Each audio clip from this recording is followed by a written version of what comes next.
Welcome to 5 Good Minutes.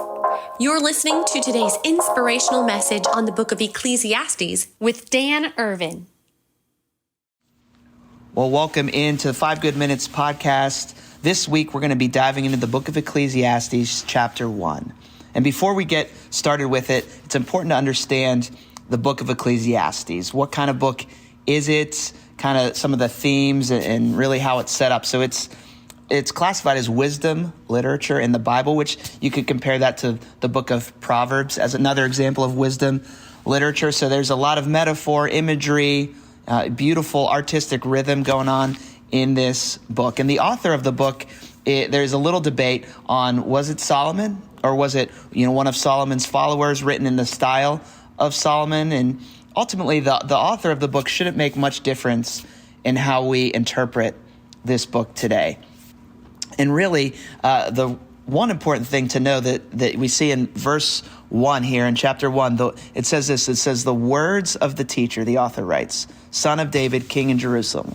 Meaningless, meaningless, says the teacher, utterly meaningless. So we see this character, the teacher, introduced. The teacher is not necessarily the author of the book, but the teacher is someone that the book is written from this perspective of the teacher, to give us this perspective.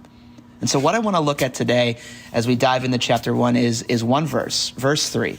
Verse 3 says, what do people gain from all their labors at which they toil under the sun?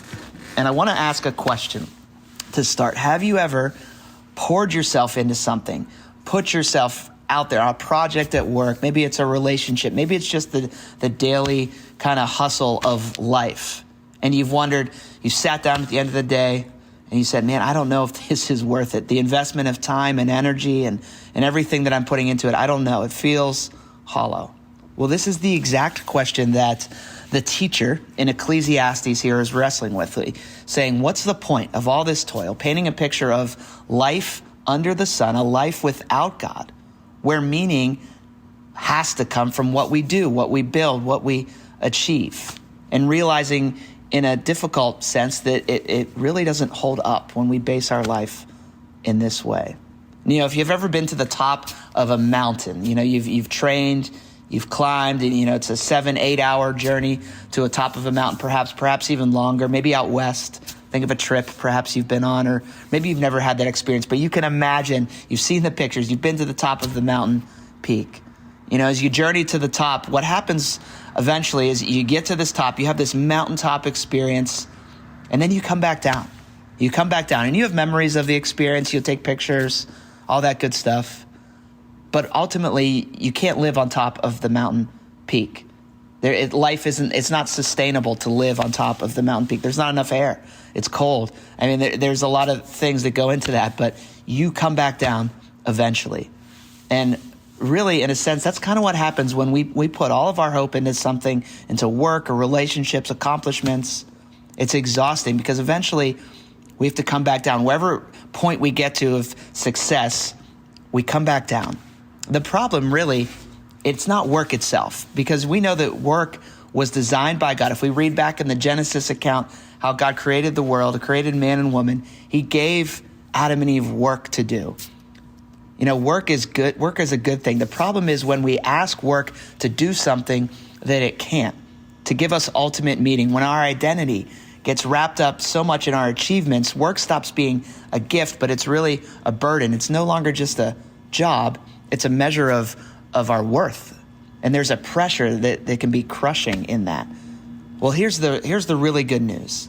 The message of Ecclesiastes eventually, and the message of the gospel is that we don't have to carry this burden, that the gospel tells us that Jesus has already done the ultimate work. He stepped into our weariness, into the cycle of having to strive and fail, and he said, it is finished. Jesus didn't just achieve success, he achieved our salvation. He restored us into a relationship with God that gives life meaning. And here's the invitation. It's to stop striving, and it's to come and rest.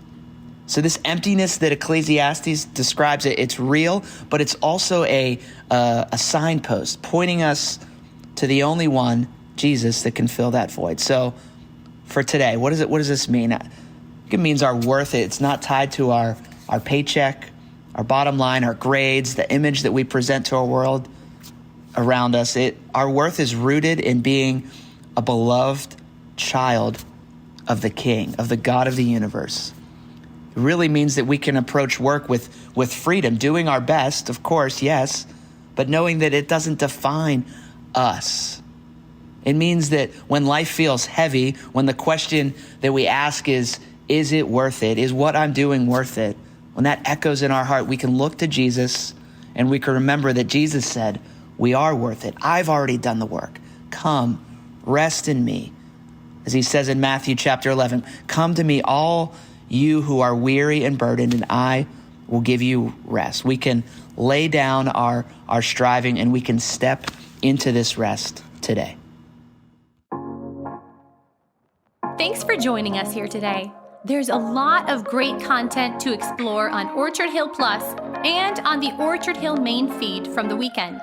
Have a great day.